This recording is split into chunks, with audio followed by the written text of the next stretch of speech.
আসসালামু আলাইকুম দর্শক বন্ধুরা, কেমন আছেন? তো আশা করছি সকলে ভালো আছেন। তো আপনারা দেখতেছেন এন্টারটেল ব্যাংক ইউটিউব চ্যানেল তাই প্লাস আপনাদের সাথে।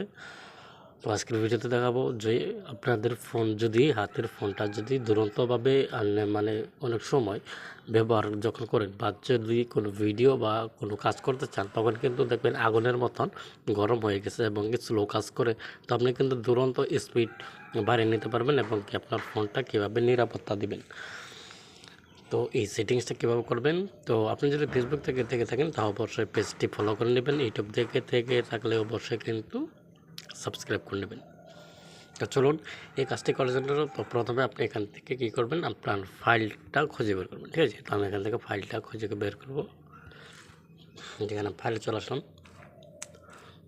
তো ফাইলে চলে আসার পর আপনার যে একটা স্টোর থাকবে, তো স্টোরে চলে আসবেন। তো স্টোর চলে আসার পর এখানে চলে আসবেন অ্যান্ড্রয়েডে। এই যেখানে দেখতে পাচ্ছেন অ্যান্ড্রয়েড, তো অ্যান্ড্রয়েডে চলে আসবেন। এখান থেকে আপনি যে ডাটা অপশন দেখতে পাচ্ছেন, ডাটা এখান থেকে যদি কোনো আপনার মানে ভাইরাস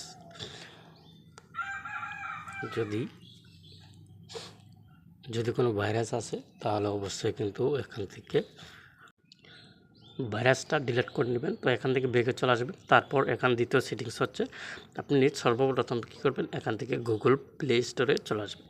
তো গুগল প্লে স্টোরে মানে এই জন্য চলে আসতে বললাম, ধরেন আপনি এখানে আমি যেরকম ধরেন এখানে কিন্তু অনেক অ্যাপ্লিকেশন ইনস্টল করেছে প্লে স্টোর থেকে। তো যখন আমি এটাকে আনইনস্টল করে দিব, মানে যখন আমি এটাকে আনইনস্টল করে দেব, যেমন ধরেন এই যে আমি এখান থেকে এই অ্যাপ্লিকেশনটা আনইনস্টল করে দেবো। ঠিক আছে, দেখেন আমি এখান থেকে আনইনস্টল করে দিলাম। এটা কিন্তু যখন আমি প্লে স্টোরে যাব, তখন কিন্তু এই অ্যাপ্লিকেশনটা আনইনস্টল দেখাবে। ঠিক এটা কিন্তু গোপনে এক সেটিংয়ে রয়ে যায়, তার জন্য আমাদের ফোনটা স্লো কাজ করে বা অনেক সমস্যায় দেখা দেয়। তো এইটা আপনি পার্মানেন্ট মানে আপনার ফোন থেকে কীভাবে ডিলিট করবেন, তার জন্য এখান থেকে চলে আসবেন আপনার প্রোফাইলে। ঠিক আছে, প্লে স্টোরে প্রোফাইলে চলে আসবেন। এখান থেকে আপনি নিচের দিকে চলে আসবেন, এখানে পাবেন ম্যানেজ অ্যাপস ডিভাইস নামের একটা অপশান। তো এখানে ক্লিক করবেন। তো এই অপশানটার উপর ক্লিক করে দেওয়ার সাথে সাথে এখানে ম্যানেজ নামের একটা অপশান পাবেন, এখানে চলে আসবেন।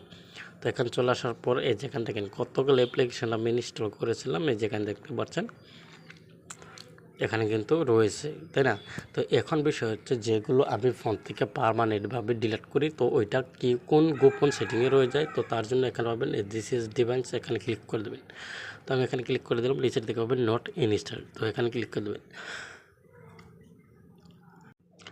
তো এখানে ক্লিক করে দেওয়ার সাথে সাথে এখান থেকে আমি কিন্তু অনেকগুলো অ্যাপ্লিকেশন ইনস্টল করেছিলাম, দেখেন এখানে কিন্তু রয়ে গেছে। দেখেন এইমাত্র যেটা আমি অ্যাপ্লিকেশনটা আমার ফোন থেকে আনইনস্টল করলাম, যেটা কিন্তু এই গোপন সেটিংয়ে রয়ে গেছে, দেখেন।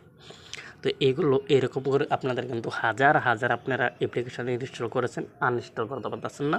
তো এইরকম করে টিক মার্কগুলো দিয়ে দেবেন। ঠিক আছে, সবগুলো এইরকম করে টিক মার্ক দিয়ে দেবেন। তো আমি যেভাবে দিচ্ছি, তো এইভাবে আপনারা দিয়ে দেবেন। দেখেন, তো দেখেন উপরে পাবেন একটা ক্রস নামের আইকন, যেখানে এখানে ক্লিক করে দেবেন। ঠিক আছে, তো এখানে ক্লিক করে দেবেন। এই আমি এখানে রিমুভ করে দিলাম। তো রিমুভ হয়ে যাওয়ার পর এখানে পাবেন ওভার। তো ওভারে কিন্তু নিউ হারফোর অ্যান্ড ফাউন্ড নামের একটা অপশন পাবেন, তো এখানে ক্লিক করবেন। তো আমি এখানে ক্লিক করে দিলাম। তো এখানে ক্লিক করে দেওয়ার সাথে সাথে যে এখানে যেতে পাবেন স্ক্রিন, তো স্ক্রিনের উপর ক্লিক করে দেবেন। মানে স্ক্রিনের উপর ক্লিক করে দেওয়ার জন্য এই একটা প্রবলেম আমি আপনাদেরকে এখানে সমাধান করে দিচ্ছি। এই যেখানে দেখেন এখানে কিন্তু কোনো অপশান আসে না। এই যেখানে দেখেন এখানে কিন্তু নো হারবল অ্যাপস ফাউন্ড, মানে আমার কোনো অ্যাপ্লিকেশনে কোনো প্রবলেম নাই, তার জন্য কিন্তু এখানে শো করে নাই। যদি আপনার কোনো অ্যাপ্লিকেশনে প্রবলেম হয়ে থাকে, তাহলে কিন্তু এই যেখানে যেরকম অ্যাপ্লিকেশানগুলো শো করছে, ঠিক এখানে কিন্তু শো করবে। তো আশা করি বুঝতে পারছেন। তো এইভাবে কিন্তু আপনাদের ফোনগুলো নিরাপত্তা দিতে পারেন। তো সবাইকে ধন্যবাদ।